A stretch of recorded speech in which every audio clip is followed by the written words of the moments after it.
Hello, good afternoon, everybody. Thanks for attending this session in our workshop. And it's my great pleasure to introduce Wei-Ning to provide this talk. Wei-Ning graduated from from MIT in 2020, and since then he joined at the time Facebook AI Research, now Meta. Has been driving amazing work over the past year and a half since he joined. He was a co-author in the Wave-to-Wake Q.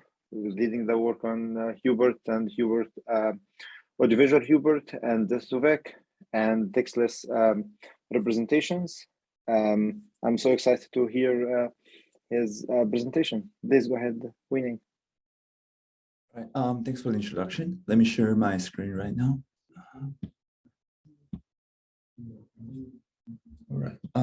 Please let me know if you can see my screen. Okay. Again, thanks for the kind introduction, Abdul. So, hi everyone. My name is Wei-Ning Hsu. I'm a research scientist at Meta AI, and it's my pleasure to share our recent work on self-supervised learning for audiovisual speech representation learning. This is a joint work with my intern Bowen and also with my colleagues Kushal and Abdul. Okay, so let me start with the motivation. So we know that automatic speech recognition systems have been widely used in our daily life, but its performance degrades a lot when it is tested in noisy scenarios. And especially if the type of interfering noise is actually speech, then the model would have a really hard time trying to determine which is the target speaker it tried to decode and which is the interfering speech it tries to ignore. And just to give a more concrete example, on a dataset called Lip Reading Sentences 3, the water rate increases from 4.7 to 32.1% when tested in noisy scenarios. So there's an urgent need for us to make ASR more robust. So how can we do that? The type of approach we consider in this work is by leveraging audiovisual speech recognition. And in particular, we want to use the complementary visual information from such data, which is the lip region that is highly correlated with the content that is being spoken.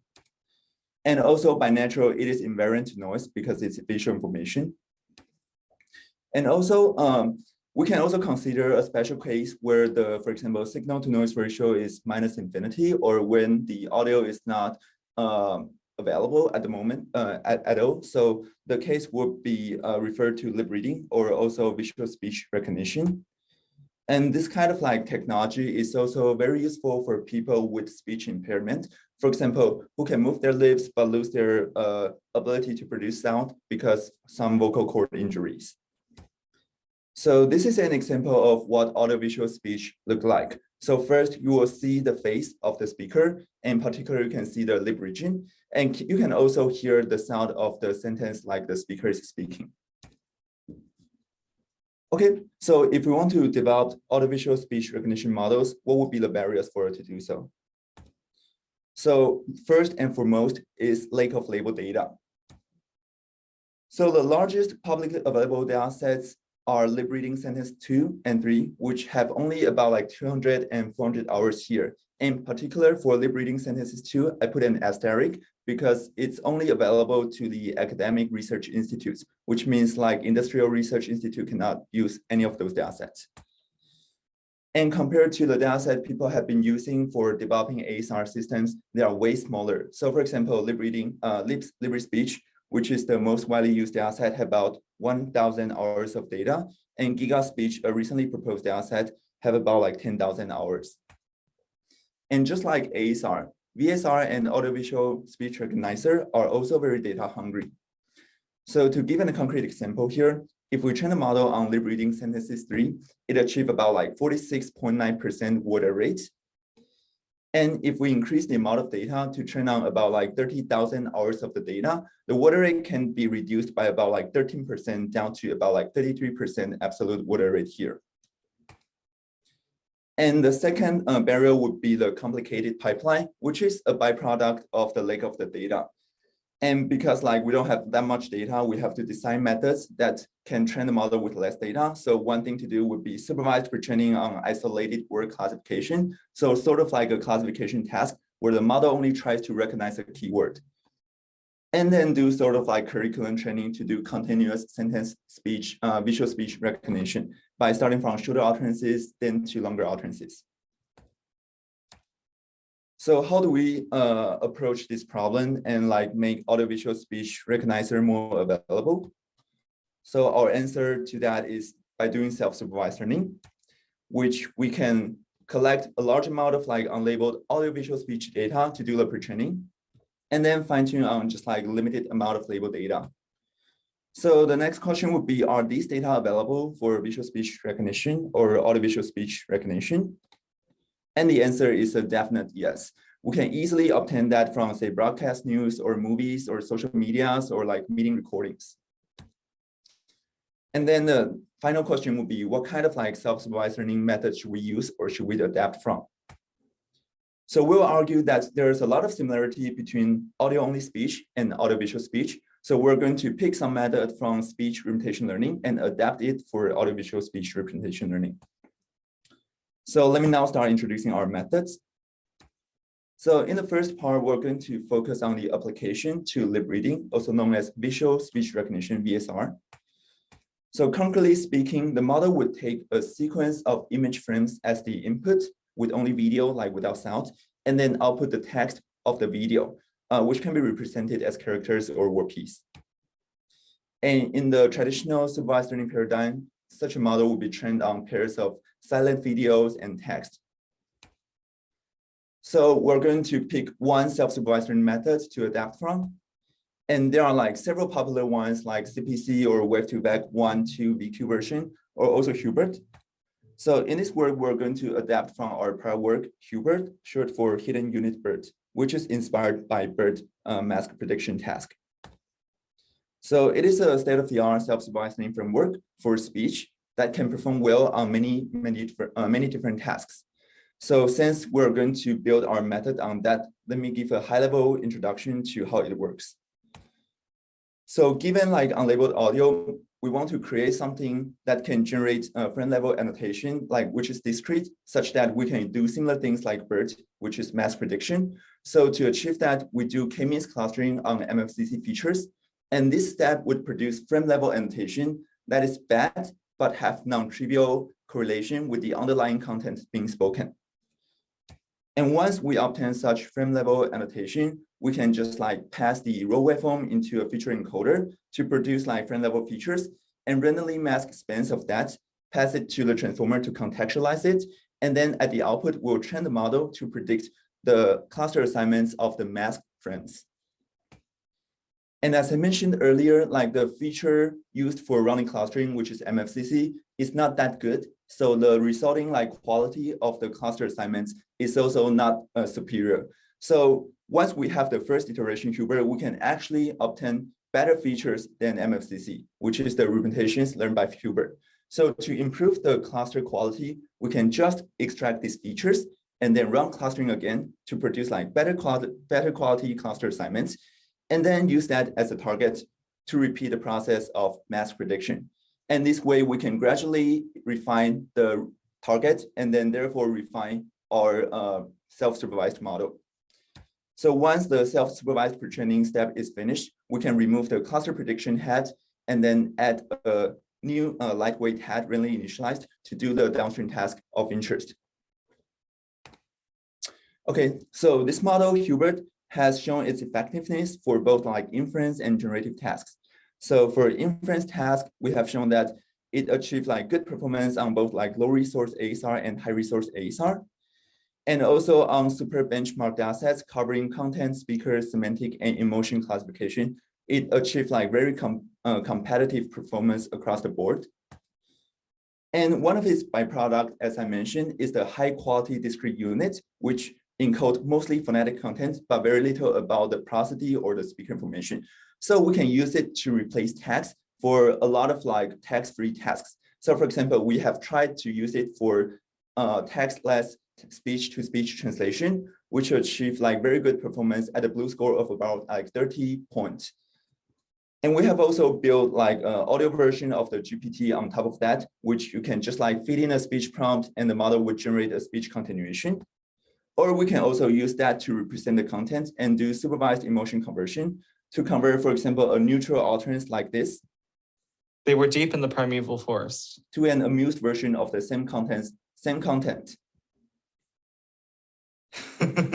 They were deep in the primeval forest. Okay, so this is the background introduction about Hubert. So now let's talk about how we can adapt it for lip reading and for audiovisual speech recognition. So in our initial attempt, we're going to do the simplest adaptation, which is to replace the corresponding part.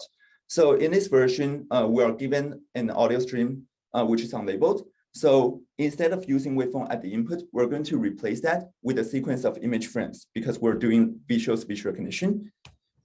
And for the cluster, we're going to use histogram of gradient features, which is a low-level image descriptors to replace MFCC for clustering to produce the target for mass prediction. So let's establish the baselines and check out the results here.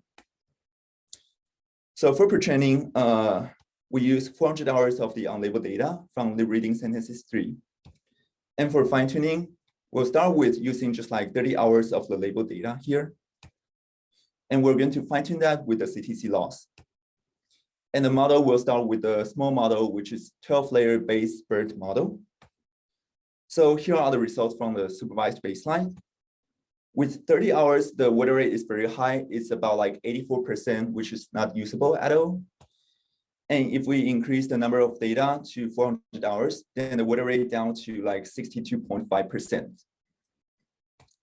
And this is like how our first attempt achieves. So to be honest, it's quite disappointing. It only reduces the water rate from the baseline by 3% absolute.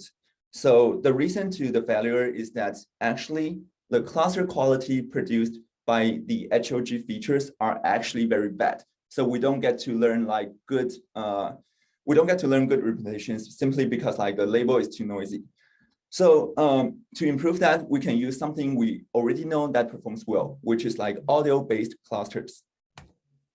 So in our second attempt, we're going to design a model called like cross-model visual Hubert. And in this model, we're going to use not only the video stream, but also the audio stream.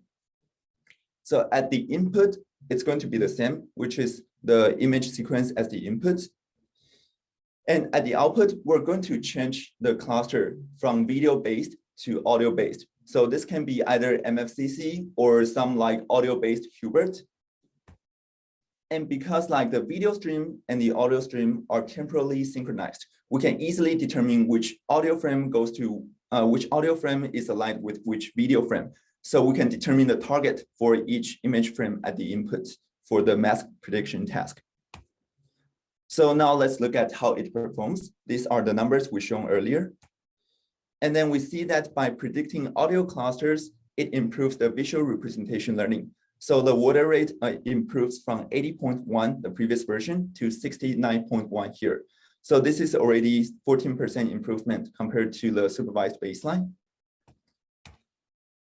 Okay, so now we have established that audio cluster is better than video cluster, and therefore pre-training on predicting audio cluster is better than pre-training on video clusters.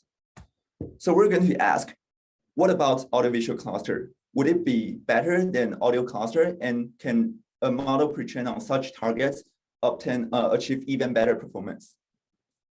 So to do that, we need like some audiovisual features. So we know from like our experience that if we need audiovisual features, then the best one we can get is from training an audiovisual Hubert from Hubert internal representation, which means we need to train a Hubert model that takes not only the visual stream as the input, but also the audio stream as the input. So a nice solution would be, okay, now we can produce audiovisual clusters. Now let's use this as a target to train another visual Hubert, cross-model visual Hubert that predicts audiovisual clusters as a target, but still use video-only input. However, alternatively, we would also want to just like train a single model and use for different downstream tasks. So we will want to be able to train a model that takes audio-visual inputs at pre-training, but use it for video only input during fine-tuning. So all these considerations lead to our proposed model, which is called audiovisual Hubert. So as said earlier, we're going to use both audio and visual streams as the input to the model. And for the two streams, we're going to mask them independently. So it will create like 3 different masked prediction tasks. One is like both streams are masked, and the other 2 are either audio or video stream are being masked. And to further increase the difficulty of this task, we're going to propose a technique called masking by substitution, which is like instead of like replacing the mask frames with the mask embedding, we're going to crop like some segments from the same sequence such that the speaker will be the same to replace the mask region. So the model would have to figure out which frames are the real frames and which frames are the fake frames it should not consider when producing the contextualized representation. Okay, so once we produce like frame level feature representations for both audio and video, we can concatenate these like representations frame by frame. And then, like, as I mentioned earlier, we also want to be able to fine-tune this model for unimodal downstream tasks like lip reading. So to simulate this scenario, we proposed a technique called modality dropout, where during pre-training, we keep the targets the same, but we randomly drop input one of the modality at the input. So sometimes we drop the audio, sometimes we drop the video. So when the audio input is dropped, it's the same as like doing lip reading because we get no information from the audio. And this way, like the model would be more prepared for unimodal downstream task. And again, the final part would be we pass it to the transformer and to generate contextualized representation and then do mask prediction of the audiovisual clusters. Okay, so now let's look at how it performs. These again are from the previous numbers. And then we see here, like the green bar shows the audiovisual Hubert fine-tuned on 30 hours of label data. So we show that we are already better than the supervised model with 10 times less label data. The water rate here is 55.3, and the supervised one is like 60 something. And by further increase the data, use the same amount of data as the supervised model, we can even improve the model to about like 49.3% water rate, which is like 13% better than the supervised method. And I put an asterisk here on using the same data because like it is using the same data in terms of the number of hours, but the supervised model only used the video and the text. But our model first leveraged the audio and visual correspondence to pre-train the model, and then use video and text pair during fine-tuning. So we use more modality, but the same number of hours. Okay, finally, we compare with the prior works. First we do is scaling. We want to get the best possible number, so we scale the model up. We use more data by incorporating Voxel Lab 2, which is an audio-visual dataset for speaker verification. So it does not have text, which is perfect for our purpose here. And then we also train a bigger model, which is like the BERT large model with a 6-to-6 fine-tuning criterion. So the results show here is that our model, which is only fine-tuned on 30 hours of label data, can already beat the state-of-the-art model, supervised model, which is trained on 30,000 hours of label data. And we can further improve that by using more label data, which is not surprising. And we also showed that like self-supervised learning, again, is complementary to self-training, which we just like label the unlabeled data and train the model with pseudo-label for another iteration. So the water rate are down to like 28 and 26 correspondingly. Okay, so in the last few slides, I also want to show how effective it is for audiovisual speech recognition. So, I just want to mention, Wei-Ning, that we have only 1 minute. So just sure. Go. So for audiovisual speech recognition, we're going to just like use additional audio stream at the input during fine tuning. And this is a natural fit because we already do that during pre-training. So for the supervised baseline, we see that when tested on clean data, ASR and ABSR have similar performance. But when tested on noisy condition, like the water rate got much worse for ASR, but less worse for audiovisual speech recognizer. So it is more robust by incorporating the visual information. And the same trend would hold when we increase the number of hours for label data. So finally, let's look at our number. So we show that by pre-training, we can improve from the baseline on the noisy condition by 35% water error rate, absolute water rate, and can be further improved with more label data. And to compare with the prior state-of-the-art, we show like 19.7% absolute water rate reduction. So to conclude this talk, we find like self-supervised learning is not only effective for audio-only speech, but also for audiovisual speech. And we also show that multimodal self-supervised learning can benefit unimodal downstream tasks as well. And finally, visual information along with the self-supervised learning algorithms can make speech recognizer more robust to different kind of noise. And we have made our code and models available. Please feel free to check it out. And thank you all for your attention. Thanks so much, Wei-Ning, for the amazing presentation and the great work. Just to remind everybody that we will have a 10 minutes Q&A session running after 40 minutes from now, so that you can ask all the presenters any questions you want. Thank you, Wei-Ning.